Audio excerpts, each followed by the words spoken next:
I want you to understand that I've always been a proponent of the zone, inside zone, outside zone stretch, what most people call it.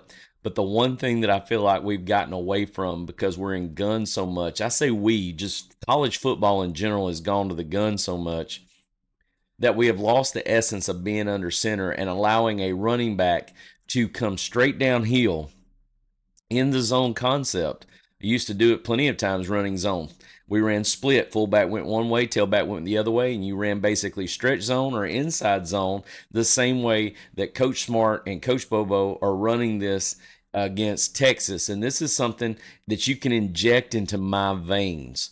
We had so much efficiency and so much dynamics by running the zones, whether it be split or just straight zone, with a tight end in the formation or without a tight end in the formation.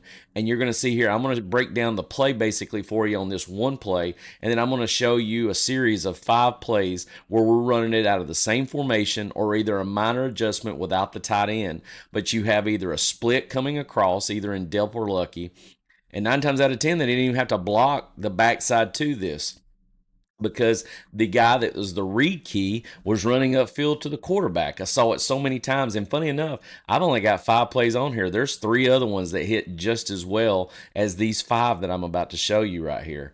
But I wanted just to give you a kind of a concept of how we have this. You have a tight end here, you have an H here, okay? So what we're going to do is we're going to be running split zones. So you're going to get this guy coming over to take care of the read key, and everybody else is stepping to block their zone, all right? So you're going to get a flat step and up. You're going to get a base block right here. You're going to get a base block right here. You're going to get a flat step up, and they're going to climb and post to him. You're going to get a flat step and up. You're going to get a flat step and up, and what they will do is they will bypass up to him. Now, this guy right here is the read key.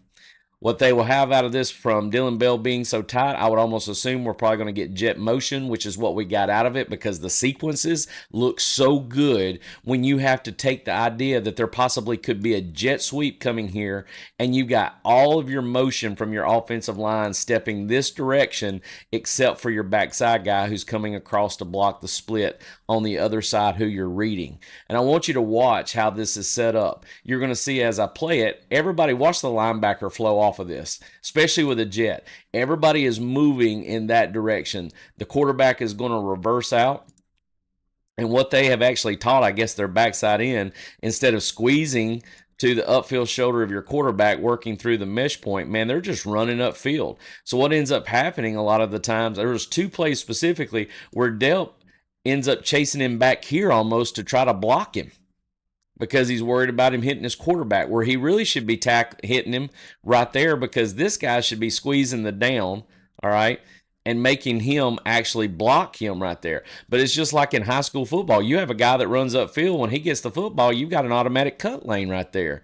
So that's the reason why it's a lot different when I see how we're running the split zone, using the tight end in the formation to widen, all right, and have a wider 9 technique so you don't condense the defensive line.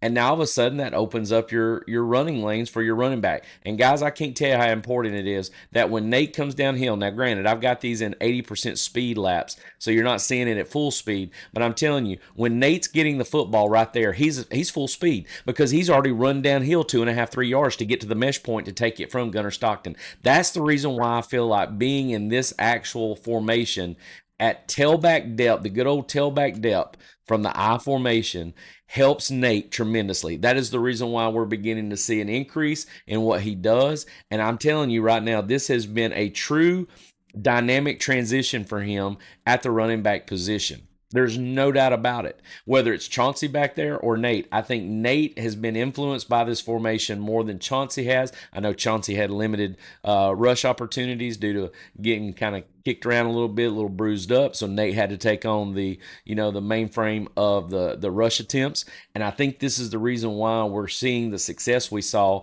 because Bobo stayed in his bag with this type of run scheme. And guys, I'm telling you, you can inject this formation in my veins all day long, because there's so much you can do out of this. The play action, the RPO game out of this, actually handing it on the jet, being able to run the split, what they call the toothpick and floss off of this, where you actually will bring delp or lucky across on the split, and they actually bluff that and go off of that, and we play action off of it. In fact, we've had a couple of those happen before. Really unique designs that I like here. So what I'm going to do here is I'm going to rewind us back here, and I'm going to let you go through these, and you're going to think, man, these are the same plays. Guys, these are 5 different plays run with the same formation concept, either Zulu or Zorro, which is my zone right, zone left scheme name that's tagged with NASCAR when you're running hurry up. They're either going to be a tight end with an H in the formation, or it's just going to be a Lucy or Rick formation, which is just a tight end H attached to a tackle. And I want you to be able to see how this works in its